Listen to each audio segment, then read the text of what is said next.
Abasawo abakwatibwa kuliko Ernest Tibaijuka ne Jamil Kabuga nga bano bakwatibwa wiiki ewedde ku biragiro bya minisita omubeezi wa gavumenti ez'ebitundu Justin Namere oluvannyuma lw'abamu ku bajjanjabe okumulopera abasawo bano nga bwe baali babaggyako ensimbi okubakolako bwe yali agenzeyo okulondoola enzirukanya y'emirimu mu ddwaliro. Namere yalagira bano bakwatibwe ne batwalibwa ku kitebe kya poliisi Masaka ne baggalirwa nga kati bakulunguluddeyo wiiki nnamba. Embeera enewaliriza abasawo ku ddwaliro nga bakulembeddwa Dr. John Mukasa awamu ne bannamateeka baabwe okuva mu kibiina ekigatta abasawo abazaalisi mu ggwanga ki Uganda Nurses and Midwives Union okugumba ku kitebe kya poliisi Masaka nga beemulugunya ku kukwatibwa kw'abasawo bano. Okulaba engeri gye bavaayo naye nga tugumiikiriza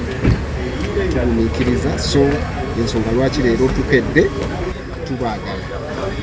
tubaagala bwe baba balina omusango era batuwebo oba batwale mu kooti bafune obwenkanya. Bategeezezza nga bannaabwe bwe bakwatibwa mu bukyamu kuba tewali yadde bujulizi bulaga nti beenyigira mu bikolwa ebyo ekyaviirako okutyobola ekitiibwa kyabwe ne basaba bayimbulwe. Kaleeta obujulizi bwe baba nga ddala baazisaba omusango gubasinga babonerezebwe naye so si kubateeka mu poliisi ennaku 7 nga tewaliiwo kigenda mu maaso. Nze ndaba bandikyusizaamu ne tuyita mitandao ate ne muntu kumudikirayinga nti you are a thief teoli mubbi nga tonakola underground or baseline investigations ffe tukirabanga ekyandamininga integrity yaffe.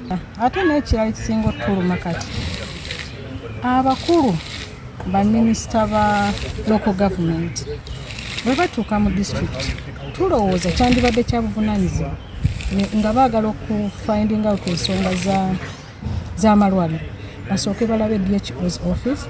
DHO abaleeta ewa director bwe baba baagala kulaba musawo yenna balina kuyita mu office ya director so si kuva mu mmotoka zaabwe n'amagye ne poliisi ne bayingira. Oluvannyuma lw'abasawo bano okugumba ku poliisi okumala essaawa 8 poliisi eyimbudde abasawo bano kakalu kaayo kyokka ne balagirwa okweyanjula ku kitebe ky'akakiiko akanoonyereza n'okulwanyisa obulyake mu maka g'obwa President aka State House Anti-Corruption Unit nga 17 omwezi guno okwewozaako ku misango egibavunaanibwa.